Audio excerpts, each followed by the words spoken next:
निर्वापनम् श्रेयकैरवचन्द्रिका वितरणम् विद्याबोधुजीवनम् आनन्दं बुद्धिवर्धनं प्रतिपदं पूर्णामृतास्वादनं सर्वात्मस्नापनं परं विजयते श्रीकृष्ण संकीर्तनम्।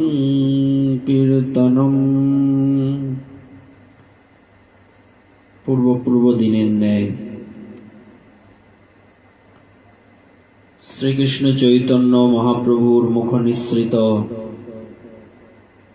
शिक्षाष्टकेर प्रथम अष्टके आमरा भव महादावाग्नि निर्वापनम श्रेय কৈরব चंद्रिका वितरणम এই অবধি অগ্রসর হচ্ছিলাম। হরিনামের যে ৬টি বিশেষণ, সেই বিশেষণগুলির মধ্যে চতুর্থ বিশেষণ হচ্ছে বিদ্যাবধূ জীবনম।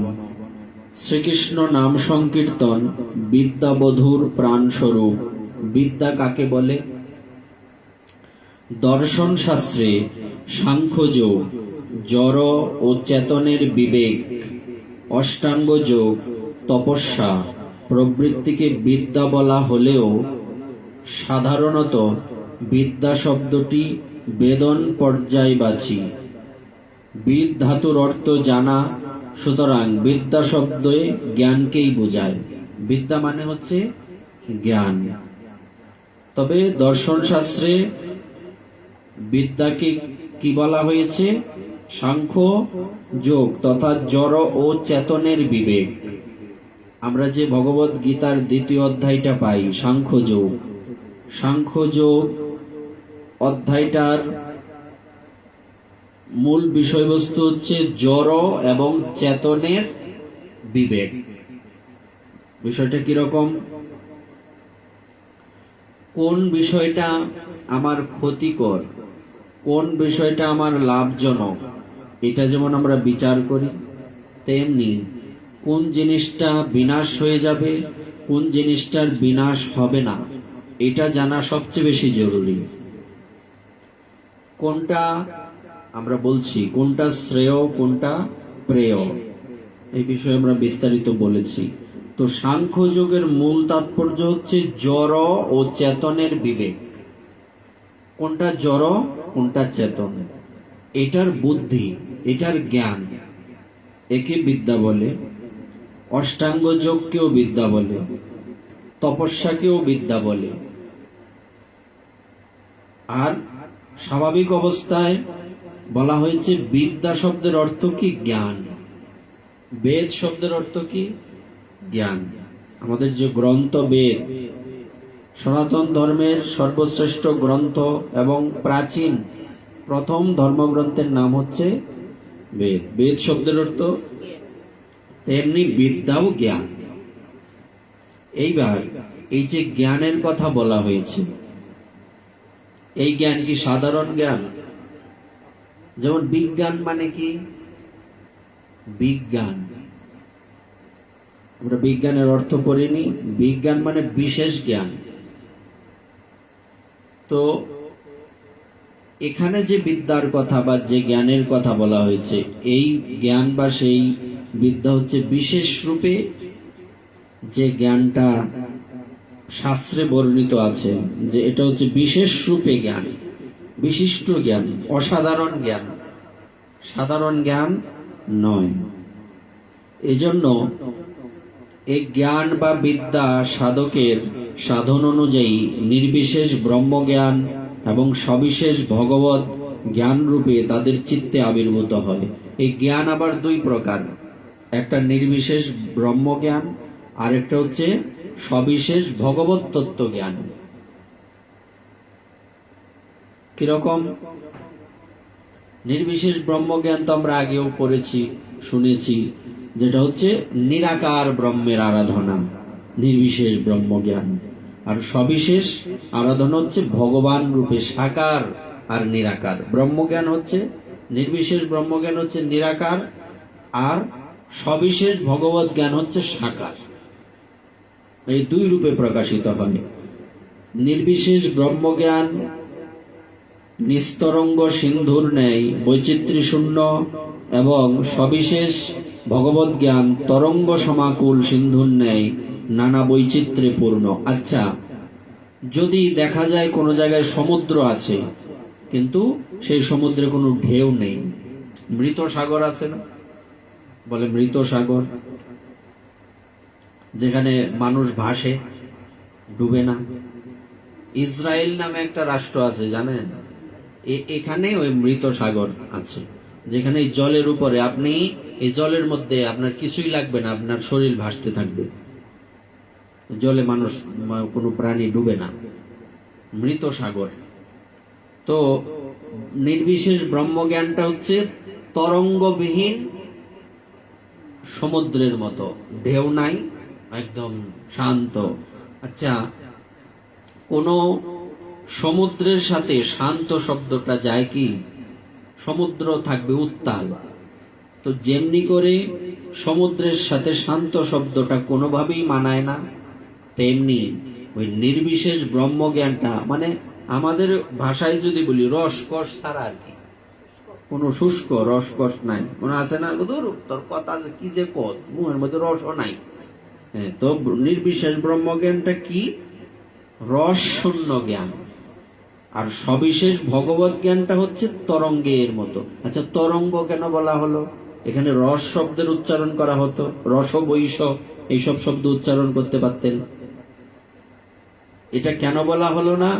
কারণ তরঙ্গ মানে কি? ঢেউ। ঢেউয়ের বিশেষত্ব কি?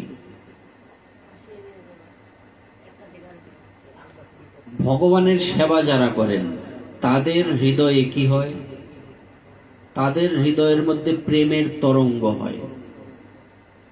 কিন্তু যারা নির্বিশেষ ব্রহ্মের আরাধনা করেন ইনাদের হৃদয়ে প্রেমের তরঙ্গ হয় না, ঢেউ হয় না। বলে না হৃদয়ের মধ্যে ঢেউ, প্রেমের ঢেউ লাগছে, এরকম বলে কিনা? তো সেই ভগবত ভক্তগণের আর ঢেউটা কি হয়? ঢেউটা কিন্তু চঞ্চল। ঢেউ কি শান্ত?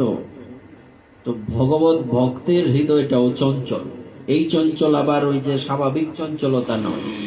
এই চঞ্চলতা মানে তার, যেমন একজন ব্যক্তি যদি একই জায়গায় বসে থাকে সে কি সামনে এগিয়ে যেতে পারবে?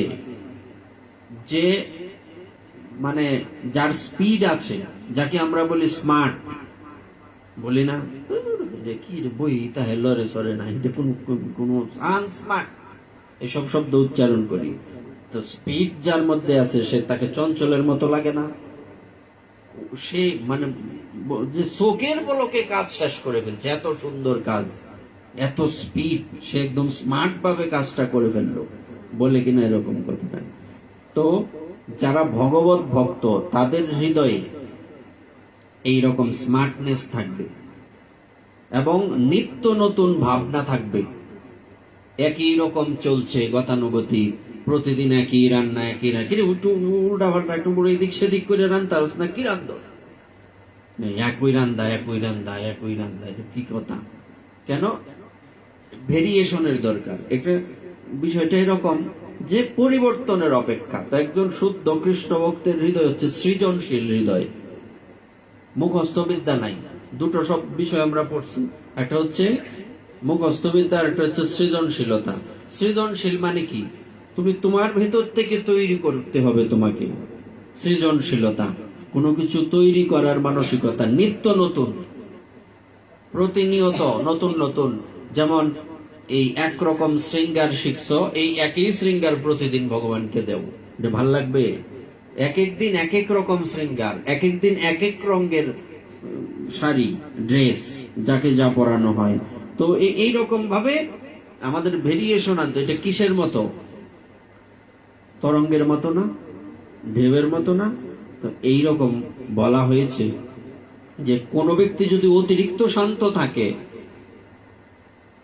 তাহলে সে ভগবত ভজন করতে পারবে না। তার মধ্যে তরঙ্গ থাকতে হবে, তার মধ্যে সৃজনশীলতা থাকতে হবে, তার মধ্যে মননশীলতা থাকতে হবে, তার মধ্যে অধ্যবসায় থাকতে হবে, তার মধ্যে বিশেষ স্পেশালিটি থাকতে হবে, নতুবা সম্ভব নয়। তো ব্রহ্মজ্ঞানটা কি? রস শূন্য, তরঙ্গ শূন্য, কিসের মতো? সমুদ্রের মতো। আর ভগবত ভক্তি বা ভগবত ভজনটা কিসের মতো? প্রতিনিয়ত পরিবর্তনশীল। মানুষের হৃদয় কিন্তু প্রতিদিন পরিবর্তন হয়, প্রতিদিন নয়, সেকেন্ডে পরিবর্তন হয়, মুহূর্তের মধ্যে। এখনই মন ভালো, আপনি 1 মিনিট পরে মন খারাপ হয়ে যাবে, এরকম হয় কিনা আমাদের? তো এটা আর ওইটার মধ্যে পার্থক্য হচ্ছে যেটা আমরা বলছি যে আমাদেরও পরিবর্তন হতে হবে, কিন্তু পরিবর্তনটা কোন দিকে? জাগতিক দিকে নয়। ওই যে বলছে একটা হচ্ছে জড় আর একটা হচ্ছে চেতন, একটা হচ্ছে জাগতিক আর একটা হচ্ছে চিন্ময় জগতের বিষয়। তো আমার পরিবর্তনটা কিসের মতো হতে হবে? আর আমি একটা বিষয় একবার দেখলেই, আমি যদি মনোযোগের সহিত না দেখি, তাহলে কি ওখানে কি আছে আমি বলতে পারবো? আমাকে একটা বিষয় দেখলে এমন ভাবে দেখতে হবে, একদম ফার্স্ট টু লাস্ট আমি যাতে বর্ণনা করতে পারি। আর এটা যদি এরকম হয়, দেখছে কুকুরের বাচ্চা কয়টা হইছে, পরে 2 3বারে গিয়া, মানে বিষয়টা কি কোন জায়গায় গেল, এটা হচ্ছে তার মধ্যে এই জ্ঞানটা বিশেষভাবে নাই। হইছে কুকুরের বাচ্চা কয়টা হইছে একটু দেখাই, একটু কুকুর। আর বিশেষ ব্যক্তিকে যখন পাঠানো হলো, কয়টা ছেলে কয়টা মেয়ে, কোনটা কোন কালার, এই নানান সব একদম লিখে নিয়ে চলে আসছে। দেখছো তুমি কুরাইল্লা সারাদিন কাজ করে 500 টাকা পাও, আর এই লোক কেন এই একটু কাগজ লিখে এই বেটার লক্ষ লক্ষ টাকা বেতন। বুঝতে পারছো? তেমনি একজন ভক্তের মধ্যে এরকম বিশেষ বিষয়বস্তু থাকতে হবে, বিশেষ জ্ঞান থাকতে হবে, নতুবা কিন্তু কোনোদিন এই ভগবত ভক্তিতে এগিয়ে যাওয়া সম্ভব নয়। প্রতিদিন নতুন নতুন বিষয় উদ্ভাবন করতে হবে, আবিষ্কার করতে হবে। বিজ্ঞানীরা কি করে? প্রতিনিয়ত নতুন নতুন বিষয় আবিষ্কার করেন। তেমনি আমাদের ভক্তগণের হৃদয়ের মধ্যে এরকম আবিষ্কারের মানসিকতা থাকতে হবে, নতুবা এগিয়ে যাওয়া সম্ভব হবে না। আবিষ্কারের মানসিকতা। তারপর কি বলা হয়েছে? নির্বিশেষ ব্রহ্মজ্ঞান নির্নিমেষ দৃষ্টির ন্যায় বৈচিত্র্যহীন, সবিশেষ ভগবত জ্ঞান অপাঙ্গ বীক্ষণের ন্যায় সরস ও অতি বিচিত্র ভগবত অনুভূতিময়, যেটা আমরা বলে ফেলছি অলরেডি। অর্থাৎ নির্বিশেষ ব্রহ্মজ্ঞানটা হচ্ছে নির্নিমেষ। পাথরের মূর্তি আছে না, তাকাই মানে, কিংবা ওই যে ইয়েতে দেখা যায় কাপড়ের দোকানে কোনো পলকও পড়ে না, লড়ে চড়েও না। নির্বিশেষ ব্রহ্মজ্ঞানটা হচ্ছে এইরকম।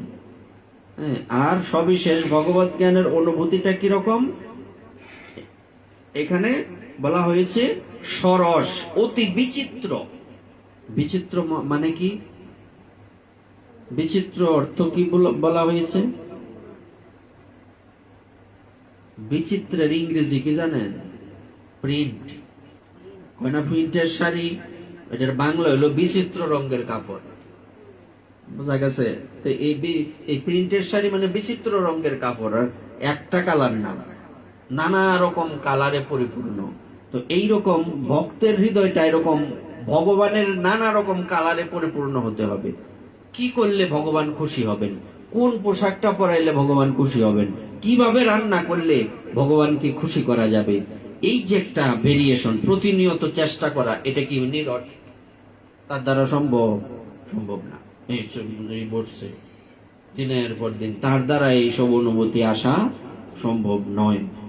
এই জন্যই তো ভগবান শ্রীকৃষ্ণ এই কথা বললেন যে আমি সবচেয়ে বেশি প্রসন্ন হই এবং সহজে আমাকে পাওয়া যায় কিসের মাধ্যমে? এই অনুভূতির মাধ্যমে, সাকার উপাসনা। নির্বিশেষ ব্রহ্মজ্ঞান নয়, সবিশেষ ভগবত জ্ঞান।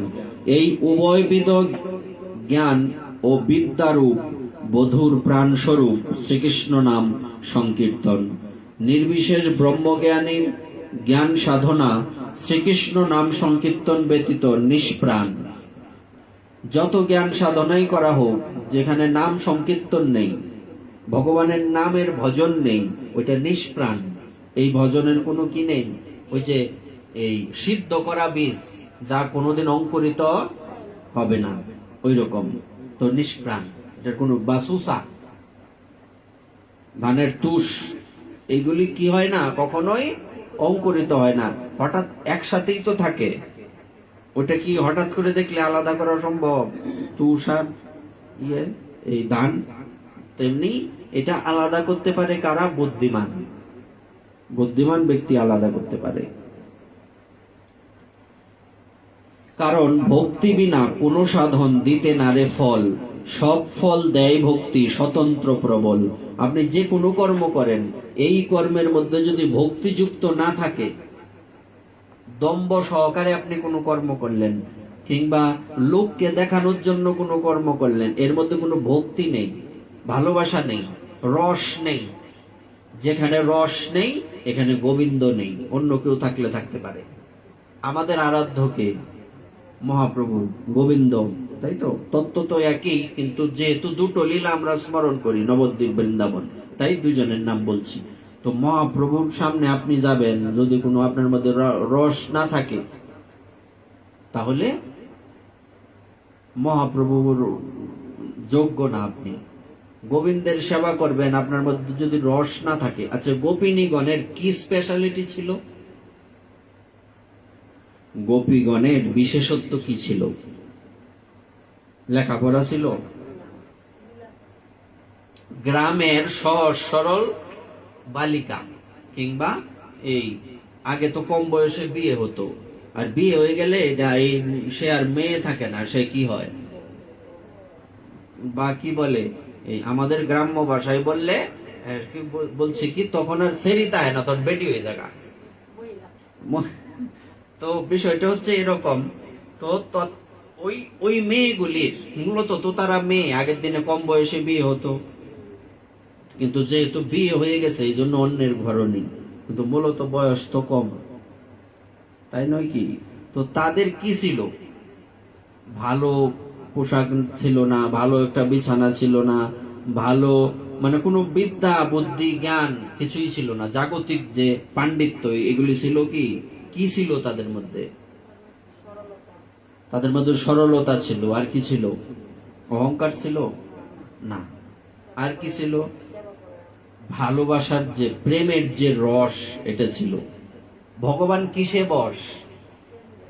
প্রেমে, ভক্তিতে বশ। বলে না ভক্তের ভগবান, এই কথাটার অর্থ কি? কারণ ভক্ত ভগবানকে প্রেমে নিজের বেড়া, মানে একটা জালের মধ্যে আবদ্ধ করে ফেলে।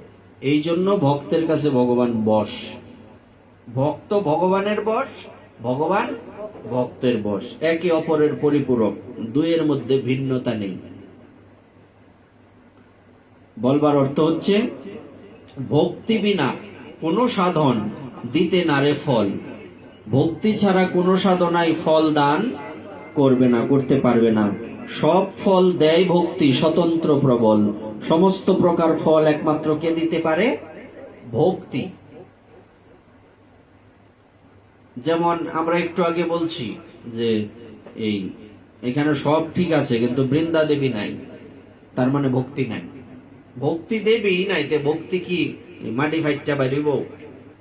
ভক্তি কে দেবেন আমাদের? পাতাল থেকে বেরোবে না ভক্তি, উপর থেকেও পড়বে না। ভক্তিটা আসবে বৃন্দা দেবীর থেকে।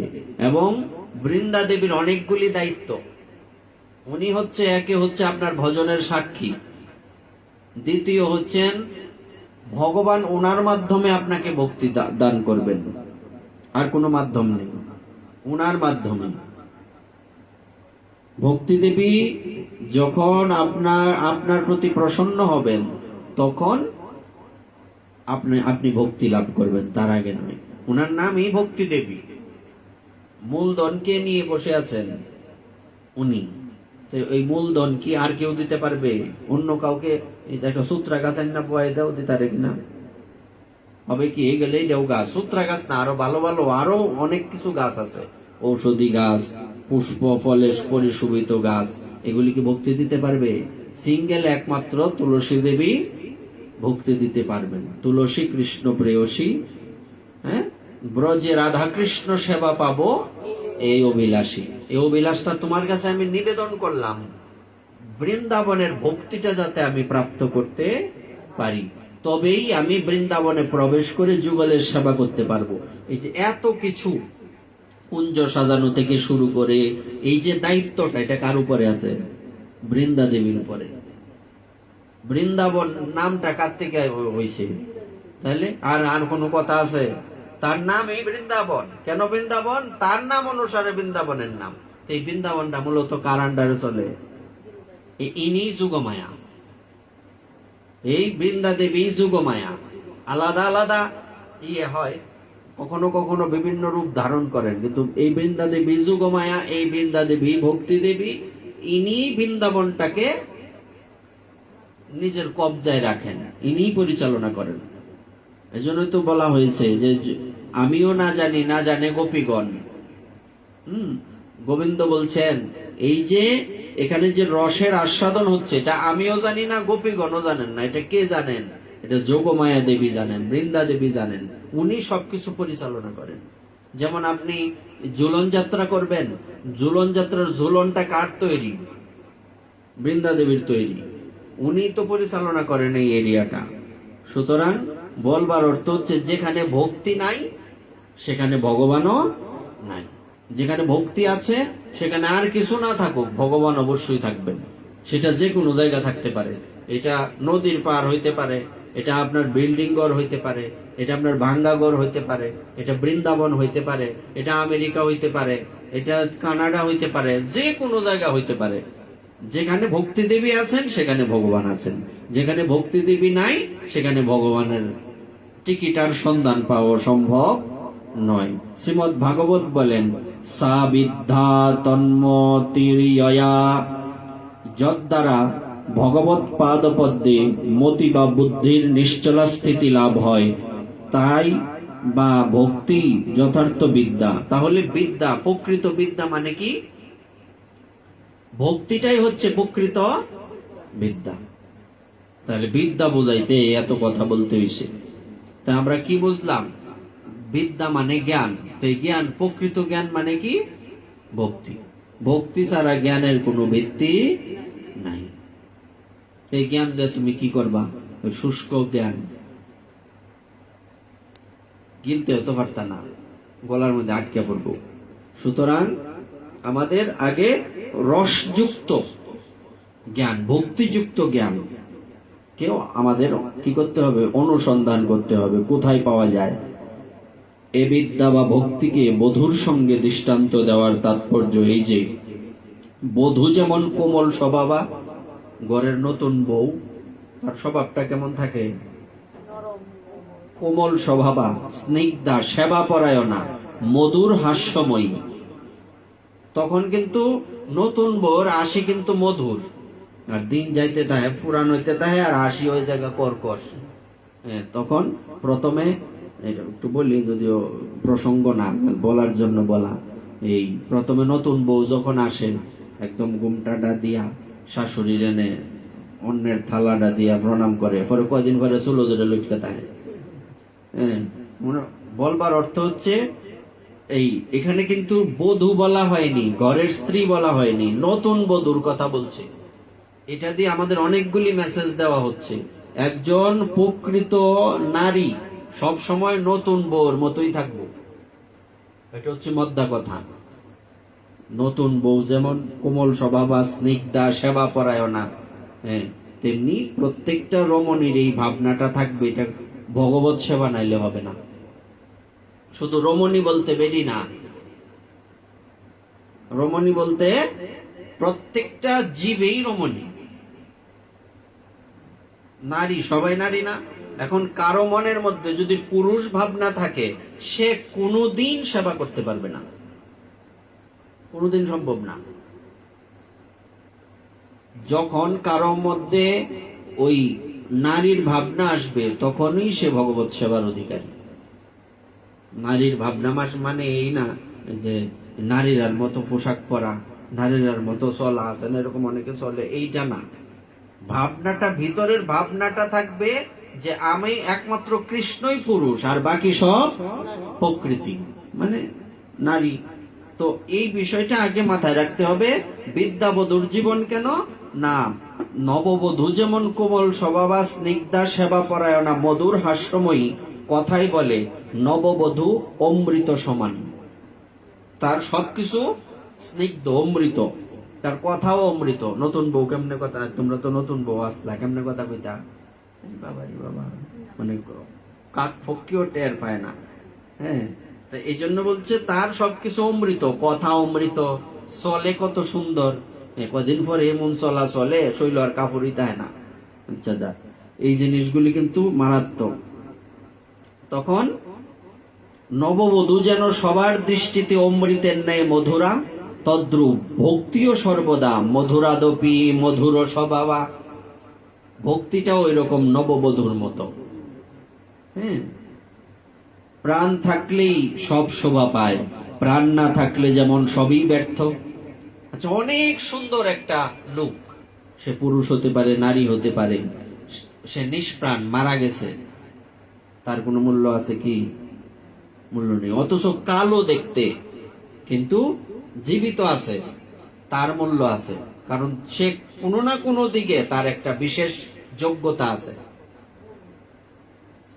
কোনো না কোনো দিকে একজন ব্যক্তি, সে কালো হইলেও তার কোনো না কোনো গুণ অবশ্যই আছে। কিন্তু যে মারা গেছে তার আগে অনেক গুণ ছিল, দেখতে সুন্দর, এখন কোনো দাম আছে কি? দাম নেই। তেমনি প্রাণ থাকলেই সব শোভা পায়, প্রাণ না থাকলে যেমন সবই ব্যর্থ, তদ্রূপ নাম সংকীর্তনবিহীন ভক্তি সাধনাও ব্যর্থ বা নিষ্প্রাণ। দৃষ্টান্তটা মনে থাকবে? কত সুন্দর একটা দৃষ্টান্ত দিলেন যে একটা দেহ যত সুন্দরই থাকুক, এই ব্যক্তিটা আগে যতই যোগ্যতা সম্পন্ন থাকুক, সে যখন মৃত্যুবরণ করেছে তার দেহটা শ্মশানেই যাবে। এই দেহটা কেউ ঘরে রাখবে? কেউ এরকম বলতেই পারে না। সে তো বিশিষ্ট ব্যক্তি, তাকে আমি ঘরে রেখে দেবো, এরকম বলে কেউ? বলে না। নিষ্প্রাণ দেহের যেমন মূল্য নেই, হরিনাম কীর্তন ছাড়া ভক্তি সাধনারও কোনো মূল্য নেই। নিষ্প্রাণ, ব্যর্থ, বিদ্যা বা ভক্তিরূপ বধূ, তার জীবনী শক্তির আশ্রয় শ্রীকৃষ্ণ নাম কীর্তন সাহায্যে সাধকের রুচিকে বর্ধিত করে, আসক্তি স্তরে উন্নীত করে থাকেন। এক্ষেত্রে এটিও বোধব্য। অর্থাৎ কি বলা হয়েছে? বিদ্যা বা ভক্তিরূপ বধূ, বিদ্যা বা ভক্তিরূপ বধূ তার জীবনী শক্তির আশ্রয় শ্রীকৃষ্ণ নাম কীর্তন।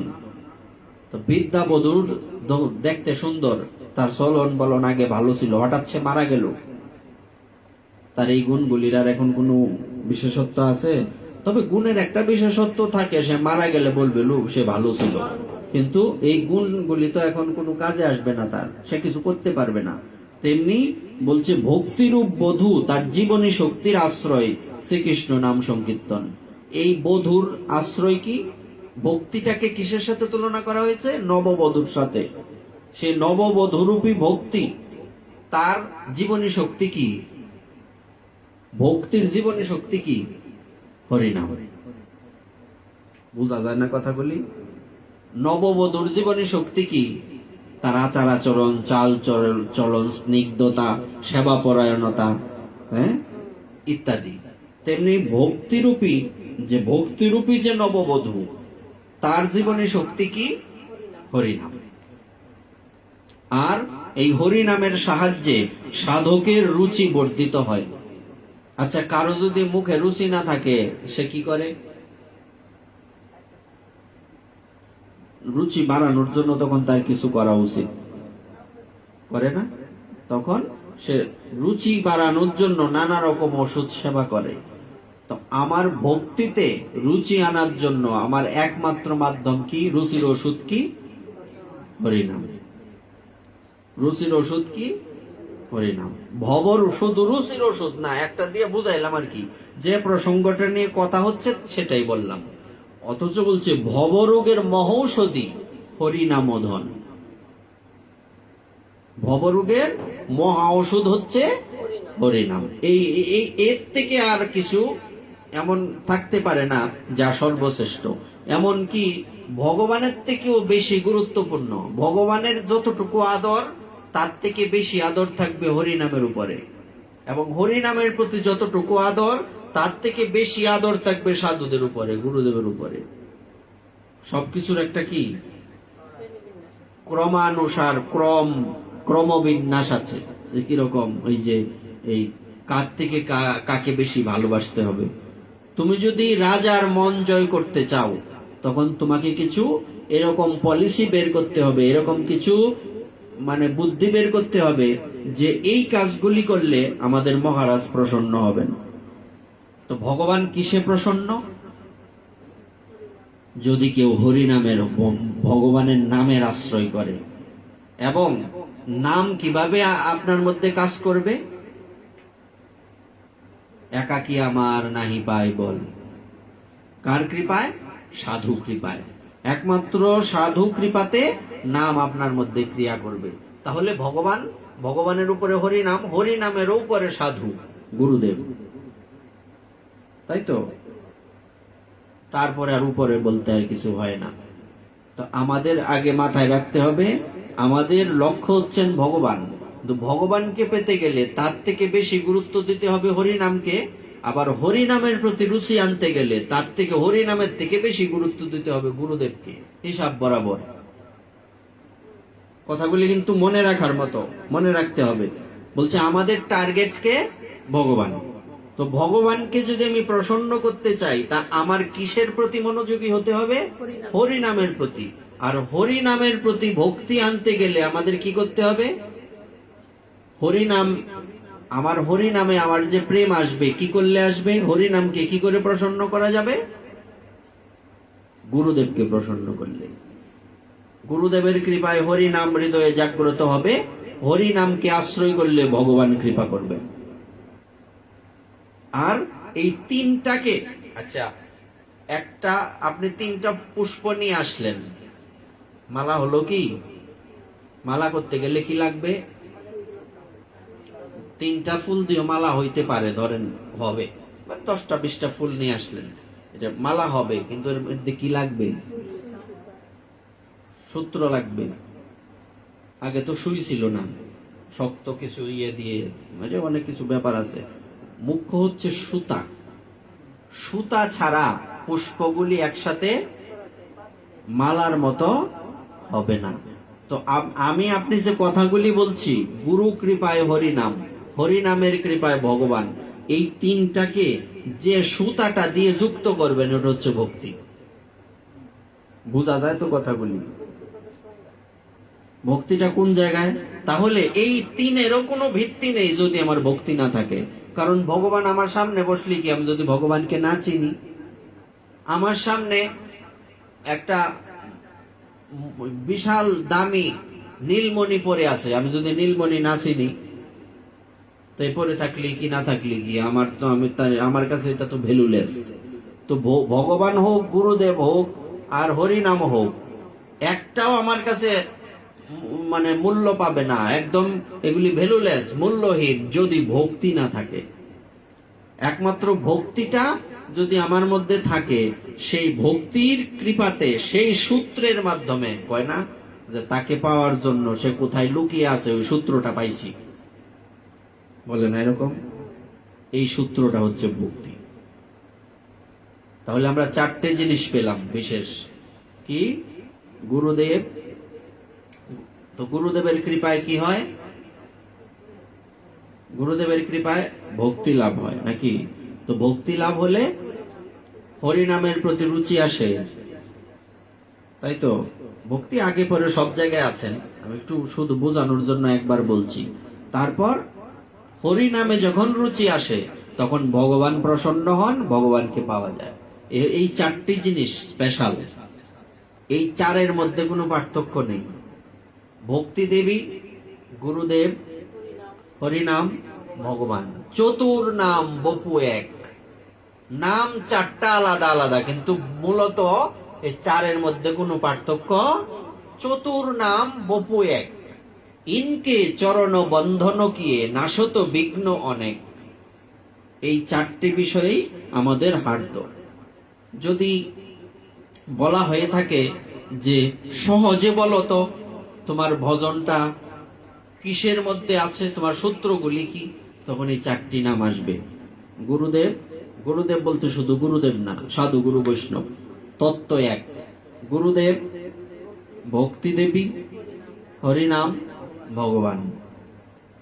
এই চারের বাইরে কিছু আছে পৃথিবীতে? আর কিছু দরকার আছে? এই চারের মধ্যেই আরো অনেক কিছু আসবে।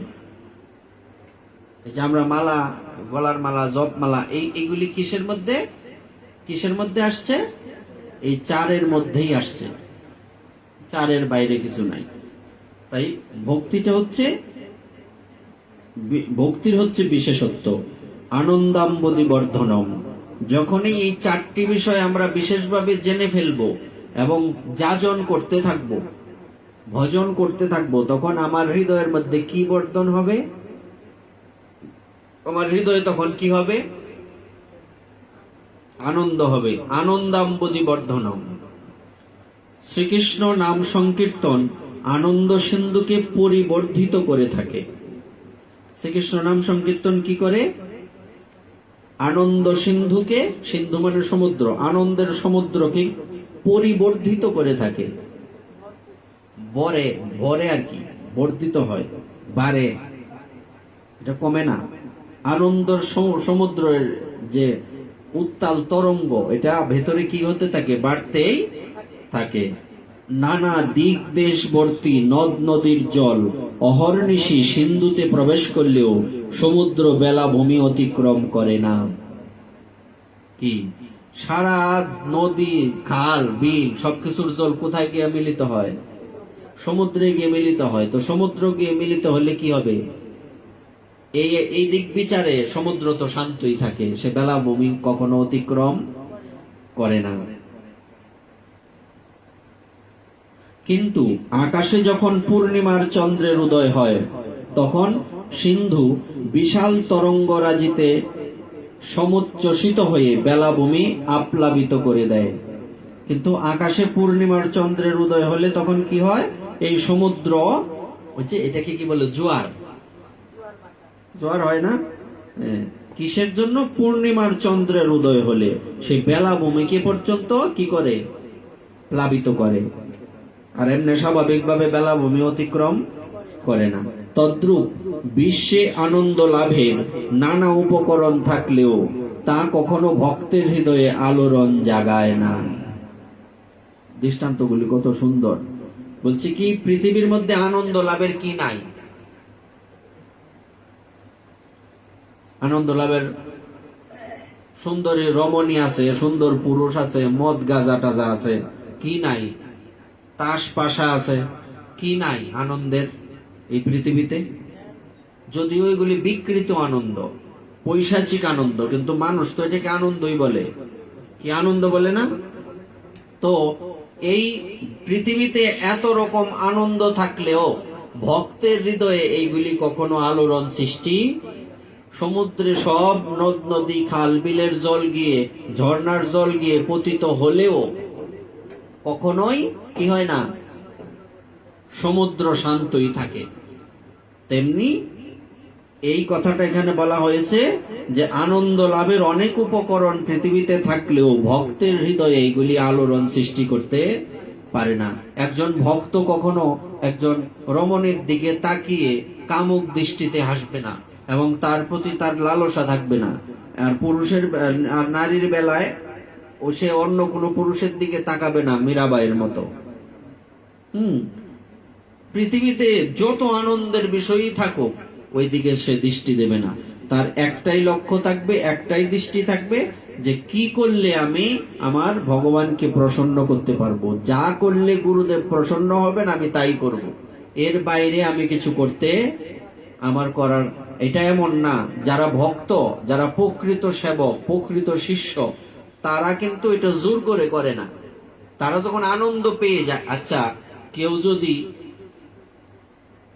রসমলাইয়ের স্বাদ পায়, তারে বাতাসা দিয়ে কি সুখী করতে পারবা? কি করতে পারবা? সে কি চাইবে? সে রসমলাইটাই চাইবে। তদ্রূপ যে ভক্তির আনন্দ একবার পেয়ে গেছে, যদিও বাতাসার সাথে এই সংসারের আনন্দের তুলনা হয় না, কেননা এটা বাতাসাও না, এটা তিতা জিনিস। এই সংসারের আনন্দ কি তিতা, বাতাসা তো মিষ্টি। কিন্তু বোঝানোর জন্য ধরুন, কারণ আমরা তো বিষয়ে আবদ্ধ, আমাদেরকে বোঝানোর জন্য এইভাবেই বলতে হবে। ধরেন এই সংসারের যে আনন্দ, ক্ষণিক আনন্দ, এটা বাতাসা, আবার বাতাসাটাও কতক্ষণ পরে তিতা হয়ে জায়গা, এটা আলাদা বিষয়। কিন্তু রসমলাইয়ের স্বাদ যে পেয়ে গেছে, তার যেমন বাতাসার দিকে দৃষ্টি থাকে না, তেমনি যে একবার ভক্তির আনন্দ পেয়ে গেছে, তার সুন্দর রমণী, সুন্দর পুরুষ, এই টাকা পয়সা, ধন সম্পত্তি, অমুক তমুক, আবল তাবল, এইগুলির মধ্যে তার আর দৃষ্টি কখনোই যায় না, যাবেও না। ওই যে মনে করেন আমরা রঘুনাথ দাস গোস্বামীপাদের কথা বলছিলাম, যে উনি কি করেছিলেন, অপ্সরার মতো সুন্দর স্ত্রী নাকি, আর ইন্দ্রের সমান ঐশ্বর্য, বছরে তার বার্ষিক আয় 20 লক্ষ টাকা, আজ থেকে 500 বছর আগের কথা। সেই ব্যক্তিকে দুটো আঁকড়ে রাখতে পেরেছিল কি? পারেনি। 11 জন সৈন্য আটকে রাখতে পারেনি, নিজের এত সুন্দর স্ত্রী আটকে রাখতে পারেনি। দড়ির বাঁধনে তাকে রাখিবে কেমতে,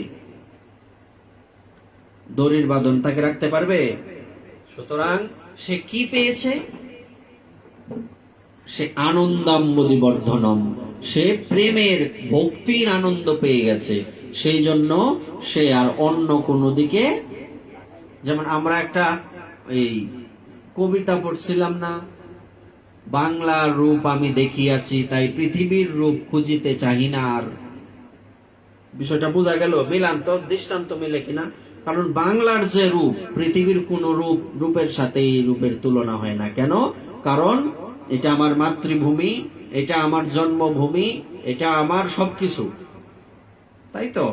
তেমনি যে একবার ভগবানের ভজনের আনন্দ পেয়ে গেছে, সে আর কোনো আনন্দই পেতে চায় না, কোনো আনন্দের দিকে তার দৃষ্টি থাকে না, যায় না। তদ্রূপ বিশ্বে আনন্দ লাভের নানা উপকরণ থাকলেও তা কখনো ভক্তের হৃদয়ে আলোড়ন জাগায় না। এখন বোঝা গেল তো বিষয়টা? এই কারা কারা ঘুমাও, এই জয় রাধে, হরি বল। শ্রীকৃষ্ণের নাম সংকীর্তনে, এই যে ঘুমো ভাঙবে, আবার শ্রীকৃষ্ণের নাম সংকীর্তনে ভাঙছে না? আচ্ছা, তো শ্রীকৃষ্ণের নাম সংকীর্তনে কিন্তু তাদের আনন্দ সিন্ধু অনন্ত তরঙ্গে সমুচ্ছ্বসিত হয়ে ওঠে। সিন্ধুর, আচ্ছা, একটা সমুদ্রের ঢেউ কয়টা? 10টা, 20টা, 30টা, 5000, 10,000, 50,000, 1 লাখ, 10 লাখ, 1 কোটি, এর বেশি তো না? বলছে না, এর বেশি, কারণ এটার কোনো কমতি নাই এখানে। এই জন্য বলছে অনন্ত তরঙ্গ। যখন হিসাব থাকে না কোনো কিছুর, তখন এই শব্দের সাথে অনন্ত শব্দের যুক্ত করা হয়। অনন্ত মানে কি? যার কোনো অন্ত নাই, যার কোনো অন্ত মানে শেষ, যার কোনো শেষ নাই বা অন্ত নাই। তো সেই আনন্দ সিন্ধু অনন্ত তরঙ্গে সমুচ্ছ্বসিত হয়ে ওঠে। যেমন এই সংসারের আনন্দ কি? ক্ষণিকের জন্য, 10 মিনিট, 20 মিনিট, কিন্তু ভগবত ভক্তির যে আনন্দ, এই আনন্দের কোনো সীমা। ঠাকুর মহাশয় বললেন, ডুবিল নরোত্তম না জানে সাঁতার।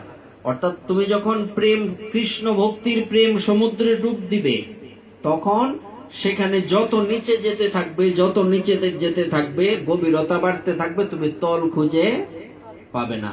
এই সংসারের আনন্দ কোনো না কোনো সময় তৃপ্তি আনতে পারে, এবং কোনো কোনো সময় এই আনন্দ দুঃখে পরিণত হতে পারে।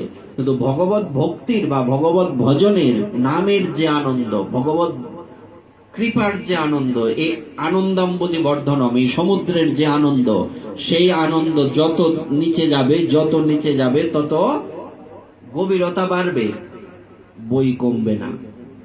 এটা এখানে বলা হয়েছে।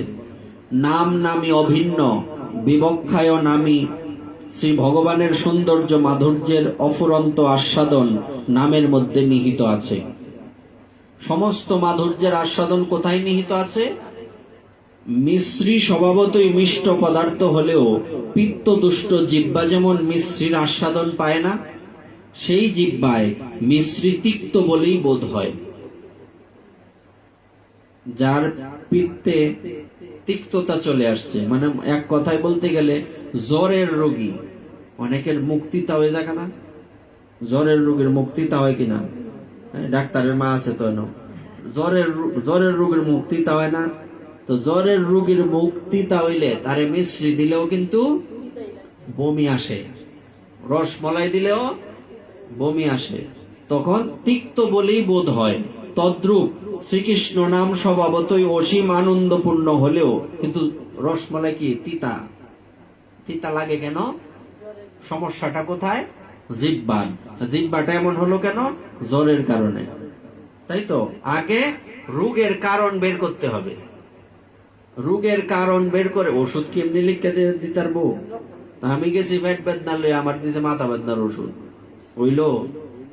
হবে কখনো? এটা বের করতে হবে, রোগের কারণ বের করতে হবে, এটা পরীক্ষা করে হোক, যেভাবেই হোক। তো সব আনন্দ কি বলছে? শ্রীকৃষ্ণ নাম স্বভাবতই আনন্দপূর্ণ, স্বাভাবিকভাবেই কৃষ্ণ নাম কি পূর্ণ? আনন্দপূর্ণ। কিন্তু আমাদের এই আনন্দ অনুভব হয় না কেন? ঘুম আসে কেন? কারণটা কি? কারণ আমাদের জিহ্বার মধ্যে অপরাধের আস্তরণ পড়ে গেছে। জিহ্বা সাদা হয়ে যাবে না জড়াইলে? জিহ্বা ডাক্তারে জিহ্বা যাও, জিহ্বা যায় না ডাক্তারে, চোখ দেহে রক্ত শূন্যতায় ভুগতেছে, জিহ্বা দাও। তো জিহ্বাটার উপরে কি একটা, জিহ্বাটা কি লাল থাকে? প্রলেপ, আস্তর বা আস্তরণ, সিমেন্টের আস্তরণ দিছ না, এই দেখা জানা যায়। তো জিহ্বার মধ্যে এরকম একটা আস্তর পড়ে গেছে, আস্তরণ পড়ে গেছে।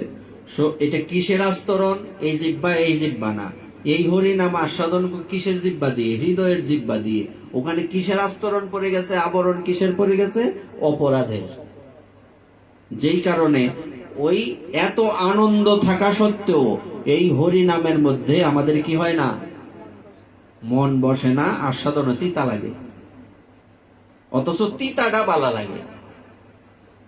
মানুষ কয় না, হে তুই যে উল্টা, বালাটার তোর খারাপ লাগতেছে। এই উল্টো কেন? কারণ এটা হচ্ছে অপরাধের কারণে। পূর্ব জন্মের পাপ অপরাধ, এটা একদম কি পর্বতের সমান আকৃতি ধারণ করছে। এটা কিভাবে আস্বাদন হবে? আস্বাদন হওয়ার কথা না। অপরাধ দুষ্ট জিহ্বায় তার আনন্দ রূপতার অনুভূতি জন্মে না। তাই বলে নাম কীর্তনে আনন্দ নেই তা বলা যায় না।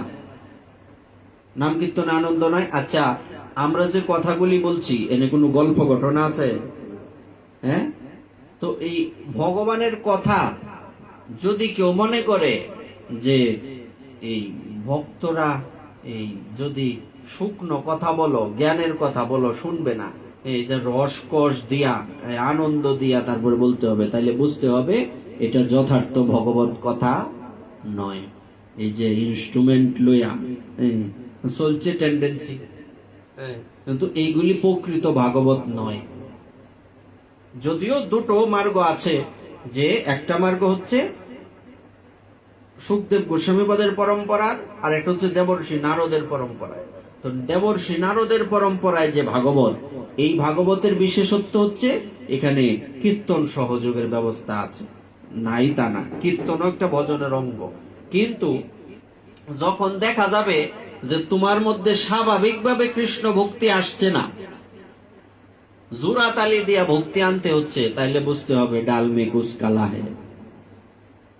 কি তা বোঝা গেছে? জোর করে যদি আনতে হয়, অর্থাৎ তোমাকে আকর্ষণ করার জন্য মিষ্টি মিষ্টি কথা বলতে হবে, সুন্দর সুন্দর ঘটনা বলতে হবে, তাইলে বুঝতে হবে তুমি প্রকৃত ভগবানের কথা বুঝতেই পারোনি।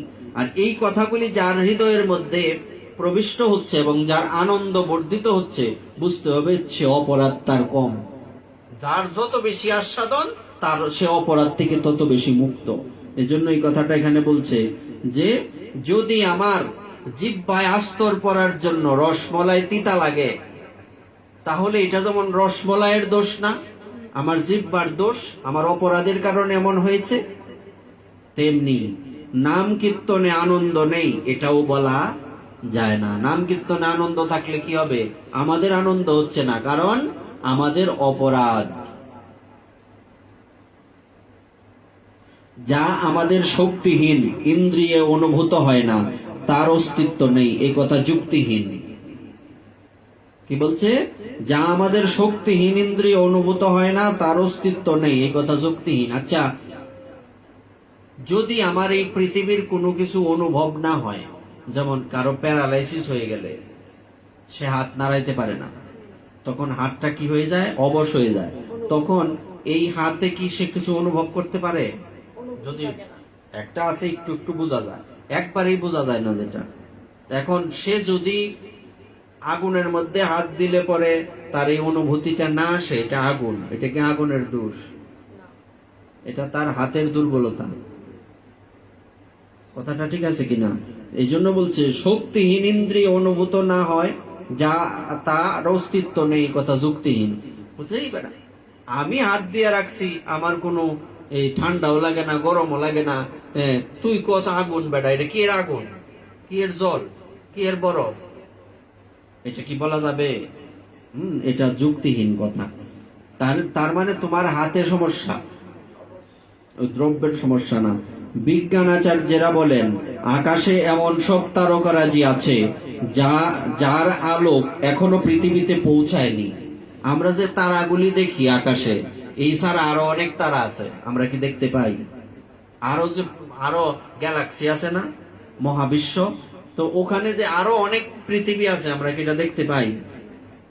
দেখতে পাই না কেন? কারণ আমাদের চোখের সীমাবদ্ধতার জন্য। এটা আমার চোখের সমস্যা, তাই না?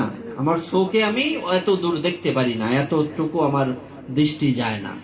এটা আছে, যদি বলি দূর দেখি না, যেহেতু নাই, একটা জিনিস আমি দেখতে পাচ্ছি না মানে নাই, এটার কোনো ভিত্তি নাই, এই কথাটার কোনো মানে নাই। তাই বলে তার অস্তিত্ব নেই, এই কথা কি রূপে বলা যায়? কেননা যারা দূরবীক্ষণ যন্ত্র নিয়ে দেখেছেন তারা দেখছেন এগুলি আছে। তদ্রূপ যেসব মহতের চিত্ত এবং জিহ্বা অপরাধ শূন্য ও নির্মল, তারা নামানন্দ আস্বাদনে ধন্য হচ্ছেন। বোঝা যায় কথাটা? বিজ্ঞানীরা যেমন যন্ত্রের মাধ্যমে এসব দেখতে পায়, তেমনি সাধুরূপী বিজ্ঞানী ওনারা কি দেখতে পান? ওনাদের হৃদয়টা অপরাধ শূন্য এবং নির্মল হওয়ার কারণে নামের আনন্দ তারা পান। তাদের আনন্দ আস্বাদনই তার প্রমাণ। তাই শ্রীমজ্জীব গোস্বামীপাদ লিখেছেন, অতএবানন্দ রূপোত্তমস্য মহৎ বুদ্ধয় সাক্ষিকম যথা শ্রী বিগ্রহস্য, অর্থাৎ সাক্ষাৎ ভগবত মূর্তির ন্যায় ভগবানের নামেও আনন্দ রূপত্যাদি বিষয়ে মহতের অনুভবই শ্রেষ্ঠ প্রমাণ। অর্থাৎ বিগ্রহ আর ভগবানের মধ্যে কি এর পার্থক্য নাই? তো সে তো আমার সাথে কথা বলে না, সে নড়তে চড়তে পারে না, ছায়া রয়েছে ছায়াই রয়েছে পাথরের মতো। হ্যাঁ, তা আমি কিভাবে বলবো বিগ্রহ আর ভগবানের মধ্যে পার্থক্য নাই? আমি বুঝবো না, কেন? আমার সেই অনুভূতি নাই। কিন্তু সাধু বুঝতে পারেন।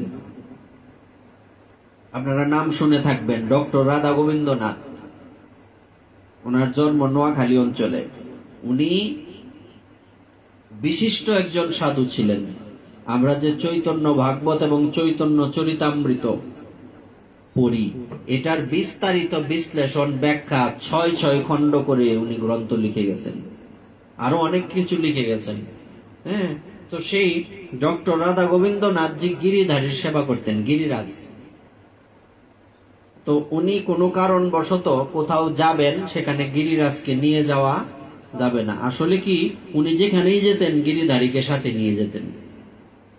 তো উনি যে যাচ্ছেন, তো এমন একটা জায়গায় উনি যাবেন, উনি চিন্তা করলেন ওখানে গিরিধারীকে নিয়ে গেলে আমি যত সেবা দিতে পারবো না। উনি কি করলেন, এক ভক্তের বাড়িতে ওই দিন গিরিধারীকে রেখে গেলেন। যে ভক্তের বাড়িতে রেখে গেছেন, উনি গিরিধারীকে এই অভিষেক করানোর সময়, স্নান করানোর সময় ওই আলাদা চোখ লাগায় না, দেখছো না বিগ্রহে বা শালগ্রামে অথবা এই গিরিরাজে লাগায় কিনা? এই যে চোখগুলি, একটা চোখ খুলে পড়ে গেছে। তো এইবার ওই চোখ খুলে পড়ার সাথে সাথে ডক্টর রাধা গোবিন্দনাথজির চোখের যন্ত্রণা শুরু হয়েছে। বিষয়টা বোঝার চেষ্টা করতে হবে আমাদের। এবং উনি বুঝতে পারছেন না যে এই ব্যথা, এত ওষুধ খাচ্ছি কমছে না কেন। তো উনি তাড়াতাড়ি ওখানে এলেন, কাজ শেষ করেই তো আসতে হবে। আসার পর উনি দেখলেন যে গিরিধারীর চোখ নাই। তখন উনি চোখটা লাগানোর সাথে সাথে ওনার চোখের ব্যথা শেষ। এই অনুভূতি তো সাধারণ মানুষের নাই, আছে কি? যদি তোমার হৃদয়টা সম্পূর্ণ নির্মল হয় তো ভগবান তোমার সাথে অবশ্যই কথা বলবেন, অবশ্যই ভগবান। আর আমরা ভগবানের সাথে তো সম্বন্ধই করতে পারি না। বিগ্রহ ঘন্টা বাজানি লাগে, ঘন্টা বাজায় কানো ধরাইছি, কিন্তু আদতে ভগবত সেবা হচ্ছে না। হ্যাঁ, ঘন্টা বাজাইতেছে যন্ত্রের মতো, ঘন্টা যেমন যন্ত্র, আমিও যন্ত্রের মতো সেবা দিচ্ছি না। প্রতিদিন ভগবানের সাথে কথা বলতে হবে, প্রতিদিন জিজ্ঞেস করতে হবে। এমনি তো হে বেটা কথা কয় না, আমি কি কথা কইতাম? বলছে না কো, তোমার কথা তুমি কয়ে যাও। উনি কথা বলো আর না বলো, তুমি বলতে থাকো। উনি তোমার দিকে তাকাক আর না তাকাক, তুমি তাকিয়ে থাকো। তুমি তাকাতে তাকাতে একদিন দেখবে উনিও তোমার দিকে তাকিয়েছেন, একদিন উনিও তোমার সাথে কথা বলবেন। বিগ্রহ নও তুমি সাক্ষাৎ ব্রজেন্দ্র নন্দন। সাধারণ মানুষের কাছে বিগ্রহ মানে মাটির তৈরি, পাথরের তৈরি ইত্যাদি, চিত্রপট, কাগজের তৈরি, এই চিত্র অঙ্কন করা, লেখ্য আলেখ্য ইত্যাদি। কিন্তু সাধারণ ভক্তদের আর যারা ভক্ত তাদের বেলায় এই বিগ্রহ, চিত্রপট, এই পাথরের হোক, সেটা মাটির হোক, কাঠের হোক, যা কিছুই হোক না কেন, ওনার কাছে এটা কি? সাক্ষাৎ ভগবান। এই অনুভূতি কিন্তু সাধারণ মানুষের কখনো আসে না। তার মানে কি বিগ্রহ ভগবান না? অবশ্যই বিগ্রহ ভগবান, কিন্তু আমার অনুভূতি আসে না দেখে আমার মনে হয় পাথরের, মাটির, কাঠের ইত্যাদি। ভক্তই অনুভব করেন কৃষ্ণ নামে যে আনন্দ সিন্ধু আস্বাদন, ব্রহ্মানন্দ তার আগে খাততক সম। অভক্ত অসুরেরা আনন্দ ঘন বিগ্রহ শ্রীকৃষ্ণের সাক্ষাৎ দর্শনেও, এমনকি মল্ল ক্রীড়া কালে চানুর মুষ্টিকাদি অসুরেরা সেই আনন্দ ঘন বিগ্রহের নিবিড় স্পর্শপ্রাপ্ত হয়েও আনন্দের বিনিময়ে দুঃখ বা যাতনাই পেয়ে থাকে। অর্থাৎ চানুর মুষ্টিকের সাথে যুদ্ধ হলো না কৃষ্ণ বলরামের? মথুরাতে যখন প্রথমে প্রবেশ করলেন, হাতি লেলায় দেওয়া হলো, পরে চানুর মুষ্টিকের সাথে রেসলিং, মুষ্টি যুদ্ধ যাকে বলে, আমরা যে টিভিতে দেখি না রেসলিং হইতাছে, তো এরকম যুদ্ধ করার সময় চানুর মুষ্টিকের সাথে কি ভগবানের স্পর্শ হয়নি? চানুর মুষ্টিকের কি আনন্দ অনুভব হয়েছে? কি অনুভব হয়েছে? চানুর মুষ্টিকের কিন্তু ভগবান অনুভূতি হয়নি বা আনন্দ হয়নি, তার যন্ত্রণা অনুভূত হয়েছে। তেমনি আমার মানসিকতা অনুযায়ী এটা অনুভব হবে যে আমি আনন্দ পাবো না দুঃখ পাবো। এটা আমার মনের উপর ডিপেন্ড করবে সম্পূর্ণ। তদ্রূপ চিদানন্দ রসপূর্ণ শ্রীকৃষ্ণ নামের আস্বাদনও অপরাধীর বা অভক্তের জিহ্বায় অনুভূত হয় না। শ্রীকৃষ্ণ নাম সংকীর্তন আনন্দ সিন্ধুকে বর্ধিত করেন। এখানে আনন্দ বলতে ভাবানন্দকেই লক্ষ্য করা হয়েছে। অর্থাৎ সাধক রুচি স্তরে অবস্থান করে নাম কীর্তনে যে আনন্দ আস্বাদন করেন, আসক্তি স্তরে সেই আনন্দ বর্ধিত হয়ে ক্রমশ ভাব বা রতি স্তরে পৌঁছিলে ওই আনন্দ অনন্ত পারাবার তুল্য হয়ে ওঠে। অর্থাৎ আমরা এই কথাটা সহজে বুঝতে গেলে, এটা এইভাবে পড়লে বা শুনলে কি কইতাছে এটা কি বুঝতেই আছি না, কিন্তু যখন সহজে বোঝানো হবে, যেমন আমরা বলি না যে এই যে যৎকানি জল নামছে অতকানি জলের এই গভীরতা সে বুঝতে পারছে। এখন আমি হাঁটু জলে নামছি সমুদ্রে, সমুদ্রে হাঁটু জল মনে করছিলাম, না জানি কি সমুদ্রে হাঁটু জল না আমার সমস্যা, কারণ আমি তো গভীরে যাইতে পারতাছি না।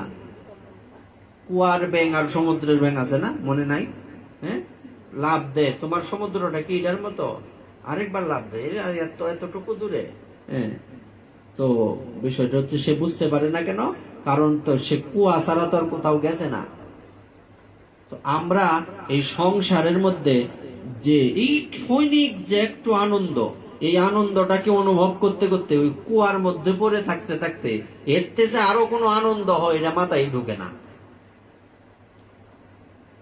যেমন একজনকে জিজ্ঞেস করা হয়েছে যে এই তুমি ভগবানের ভজন করো না। বলছে ভগবানই তো আমাকে সংসারী বানাইছে, আর এখানে আমি আসি এবং আমি আমার স্ত্রীর সেবা, স্ত্রীর ভরণ পোষণ, আমার সন্তানের ভরণ পোষণ, মা বাবার সেবা, এটা নিয়ে আমি খুশি আছি। এতে সুখ আর পৃথিবীর কি আছে? হ্যাঁ, কিন্তু সে তো আর জানে না যে সুখ কি, কি আনন্দ কি, শান্তি কি, এসব তো তার অনুভূতি নাই।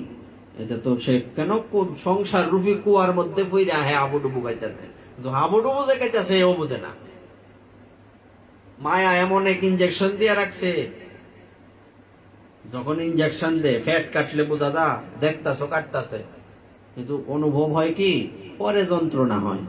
এটা আলাদা, এটাই সংসারের নিয়ম, এটাই সংসারের সিস্টেম, যে এখানে সে মায়া আমাদের এমন এক ইঞ্জেকশন দিয়ে রাখছে। মানুষ যদি এত সুন্দর ইঞ্জেকশন বানাইতে পারে, কাটলেও বোঝা যায় না, তাহলে ভগবানের যে বিশেষ শক্তি মায়া, এই মায়া কেমন ইঞ্জেকশন বানায় রাখছে।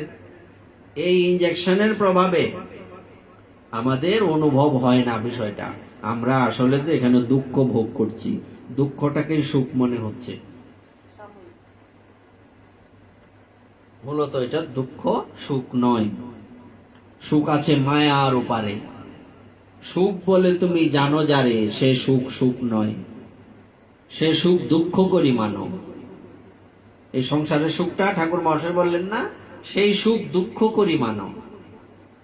এই সুখটা মূলত আমাকে অনুভব করতে হবে, এই সুখটা সুখ নয়। এটা কি? এটা দুঃখ। সুখ তাহলে কোথায় আছে? মায়ার ওপারে।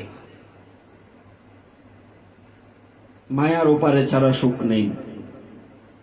আচ্ছা, নাম চন্দ্র ধর্ম প্রকাশ করত, ওই আনন্দ সিন্ধুকে নিয়ত পরিবর্ধিত করতেই থাকেন।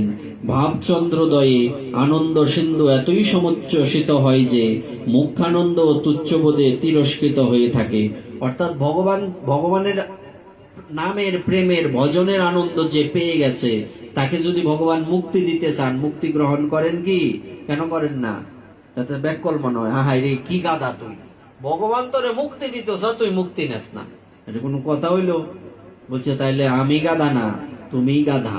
কেন? তুমি তো জানো না আমি কি আনন্দ পাইছি। মুক্তি দিয়া করি কি? আমি মুক্তি দিয়া করি কি?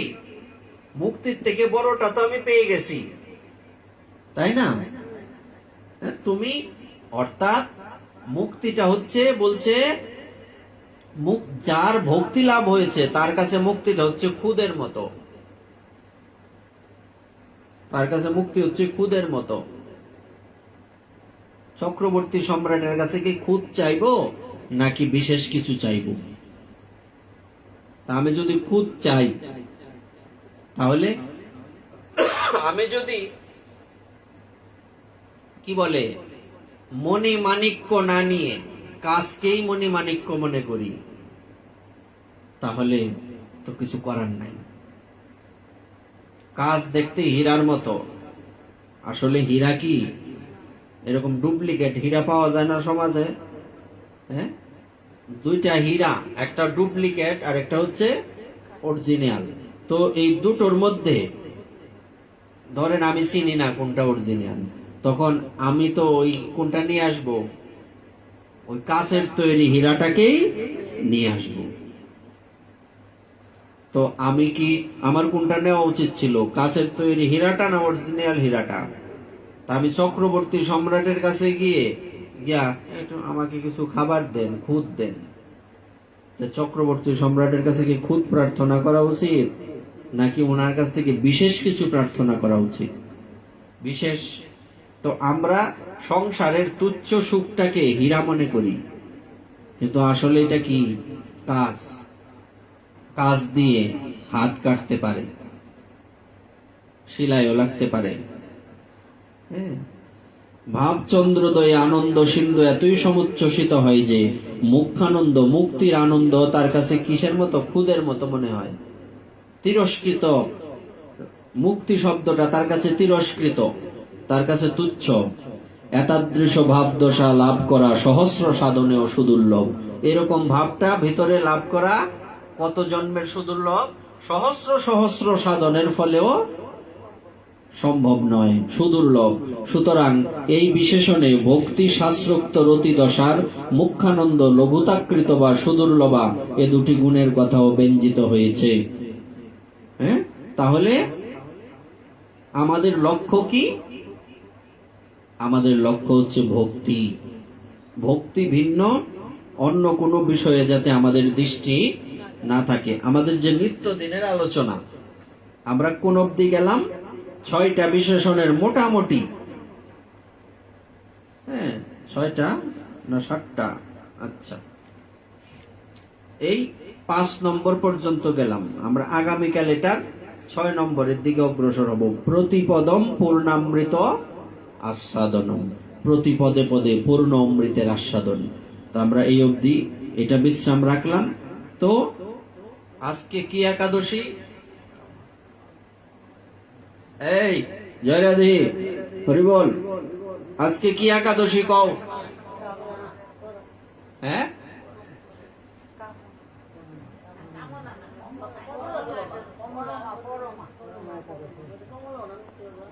কামনা দা করো কি? কামনা তো সারো না লাগবে। কি একাদশী? কমলা বা কমলা অথবা পরমা, পরমা একাদশী নাকি? মহারাজ যুধিষ্ঠির বললেন, হে কৃষ্ণ, পুরুষোত্তম মাসের কৃষ্ণপক্ষের একাদশীর নাম কি এবং এর বিধি বা কি? দয়া করে আমাকে বলুন। শ্রীকৃষ্ণ বললেন, হে যুধিষ্ঠির, সুখ ভোগ, মুক্তি, আনন্দ প্রদানকারী, পবিত্র এবং পাপ বিনাশিনী এই একাদশীর নাম পরমা। পূর্বে বর্ণিত একাদশীর বিধি অনুসারেই এই ব্রত পালন করা কর্তব্য। আগে যে নিয়ম, অর্থাৎ প্রত্যেকটা একাদশীর নিয়ম কি একই রকম। এখন এই ব্রত বিষয়ে এক মনোহর কাহিনী তোমাকে বলবো। কাম্পিল্য নগরে, আচ্ছা কাম্পিল্য নগরের নামটা চিনা চিনা লাগে না? শুনছো না কোনদিন? না দেখো, সে মনে হয় না। কাম্পিল্য নগর কার বাড়ি?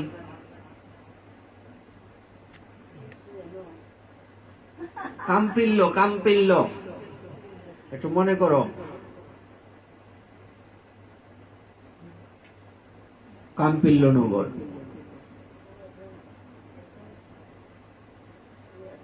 বেহুলার নাম শুনছ? হ্যাঁ, এন কাম্পিল্য নগর আছে কিনা দেখছে, খুঁজে পাওয়া যায় কিনা? আছে? হ্যাঁ, এই যে হেলা কইতেছে আছে, এরা বাড়ি পদ্মপুরাণ পাঠ। হ্যাঁ, তাইলে কাম্পিল্য নগর আছে না? আচ্ছা, যাক। কাম্পিল্য নগরে সুমেধা নামে এক ব্রাহ্মণ বাস করতেন। ব্রাহ্মণের নাম কি? তার স্ত্রীর নাম ছিল পবিত্রা। কি নাম? আচ্ছা, কইলে লগে লগে গম থাকতো না। তিনি অত্যন্ত পতিব্রতা ছিলেন। পতিব্রতা কি? না, সতী আলাদা, পতিব্রতা আলাদা। শান্তশিষ্ট না, পতিব্রতা। পতি একমাত্র যার ব্রত, পতি যার কাছে একমাত্র ব্রত, পতির সেবা করাটাই যার একমাত্র ব্রত, তার নাম হচ্ছে পতিব্রতা। হ্যাঁ, সতী আলাদা শব্দ, পতিব্রতা মানে সতী, কিন্তু এইটা আর এইটা এক না। পতিব্রতা মানে পতির সেবা করায় যার একমাত্র ব্রত, তাকে বলে পতিব্রতা। আচ্ছা, কিন্তু পূর্ব কর্মফলে এই ব্রাহ্মণ ধনহীন হয়ে পড়েন। আচ্ছা, মানুষ যখন গরিব হয় তখন কি কিসের ফলে হয়? পূর্বজন্মের কর্মফলে। আবার কেউ ধনী হইলেও সেটা পূর্বজন্মের কর্মফলে। ভিক্ষা চেয়েও তার কিছুই যুক্ত না, ভিক্ষা করতে গেলেও পাইতো না। কেমন দরিদ্র হইছে বোঝা যায় তো, ভিক্ষা করতে গেলেও পায় না। আচ্ছা, কিন্তু তার স্ত্রী নিজ পতির সেবা নিষ্ঠা সহকারে করতেন। গৃহে অতিথি সেবার জন্য প্রয়োজনে অনাহারে থাকতেন। আমরা থইয়া দেই না। অতিথি কি আর অতিথি, অতিথি আইলে মাথা গরম হয়ে যাগা। হ্যাঁ, আর তাদের নাই, নিজের খাবার নাই, আমরা ওই কবিতা পড়ছিলাম, নিজের খাবার বিলিয়ে দেব অনাহারীর মুখে। এই রে আত্মমারি এই কবিতা, এই ফললাম ওই কাজী নজরুলের কবিতা না? হ্যাঁ, আমার ঘরের মাটির প্রদীপ প্রদীপ আলোক দিবে সবে, তুমি একলাই ভোগ করবা এরকম না, তুমি আশেপাশে সবাইকে তোমার জিনিস ভোগ করাইতে হবে। আমার বাগের ফুল বাগিচা ফুল সকালে হবে, সকলের হবে নাকি? আমার ঘরের মাটির প্রদীপ আলোক দিবে সবে। ধরছিলাম না, নিজের খাবার বিলিয়ে দিব অনাহারের মুখে। এটা খালি কবিতা, ওই এটা জীবনের কবিতা না, এটা মস্তবিদ্যা, সৃজনশীল কিছু শিখছি না। তো কি বলা হয়েছে এখানে? গৃহে অতিথি সেবার জন্য প্রয়োজনে তিনি অনাহারে থাকতেন।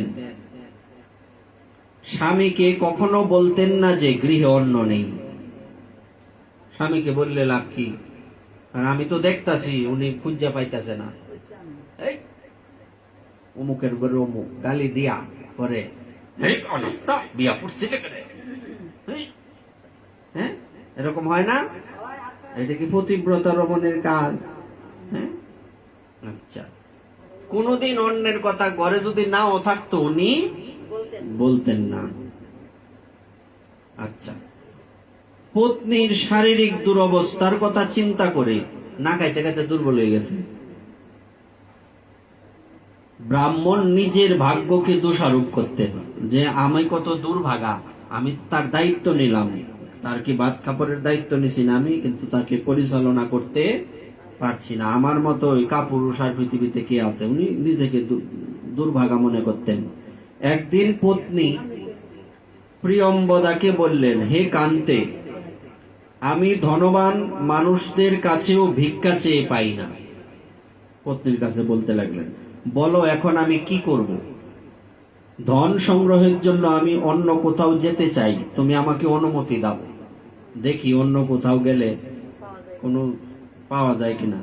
ব্রাহ্মণ পত্নী তখন তাকে বললেন, হে বিদ্বান, আর তুমি হইলে কি কইলে হইলে এই পরিস্থিতি দেখি একটা গালি দিলে হইলে, গোপালের গো পরে এটা গালি দিলে হইলে, হে বিদ্বান, হ্যাঁ এবারে তুমি গালি দিলে হইলে, গোপালের গো দিয়া কইলাম আর কইলাম না। হ্যাঁ, আচ্ছা, এনে কইছে হে বিদ্বান, হে বিদ্বান, আর তুমি কি লইলে কি কইলে হইলে গো ডট ডট।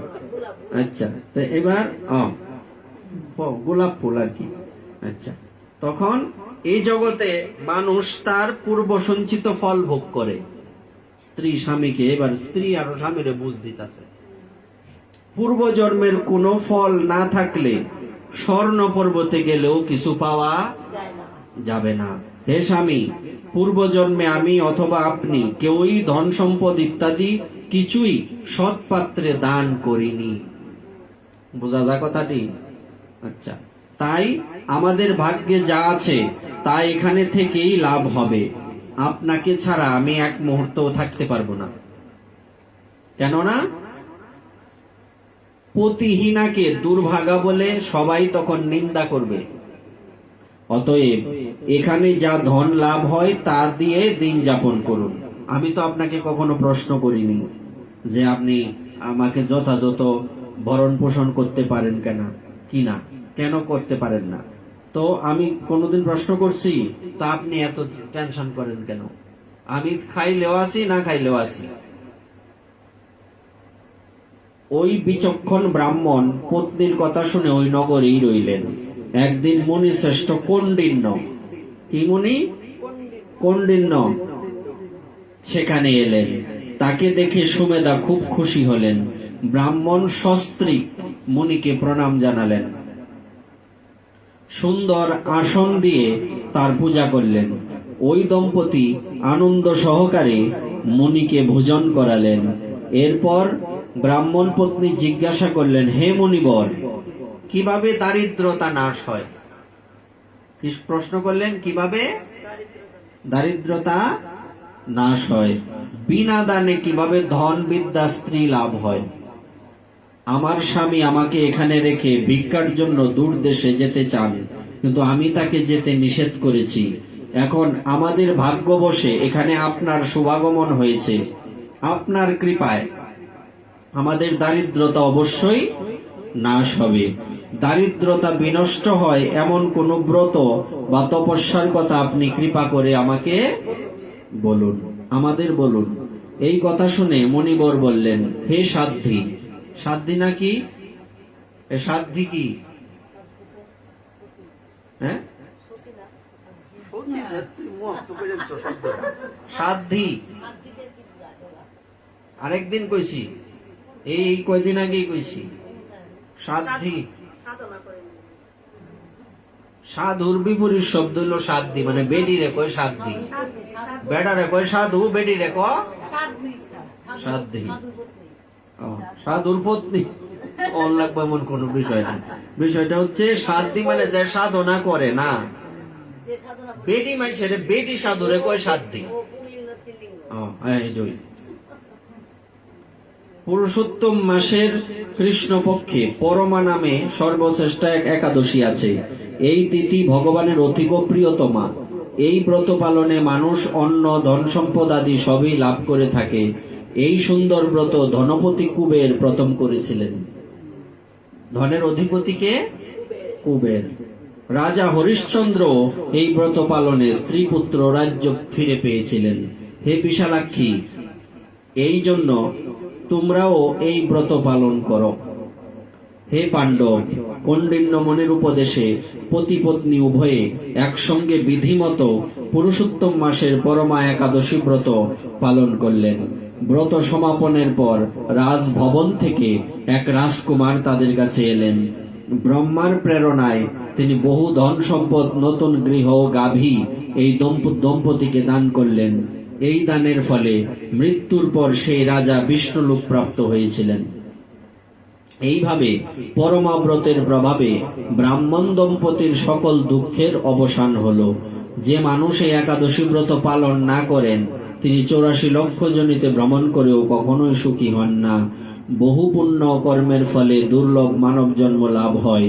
তাই মানব জীবনে এই একাদশী ব্রত পালন করা অবশ্য কর্তব্য। এই মাহাত্ম্য শুনে মহারাজ যুধিষ্ঠির তার আত্মীয় বর্গের সঙ্গে এই ব্রত পালন করেছিলেন। বিশাল আক্ষী। আক্ষী শব্দটা কোথা থেকে আসছে? আখি থেকে। আখি শব্দের অর্থ যার বড় চোখ। এটার অর্থটা কি এরকমই হয়? যার বড় চোখ।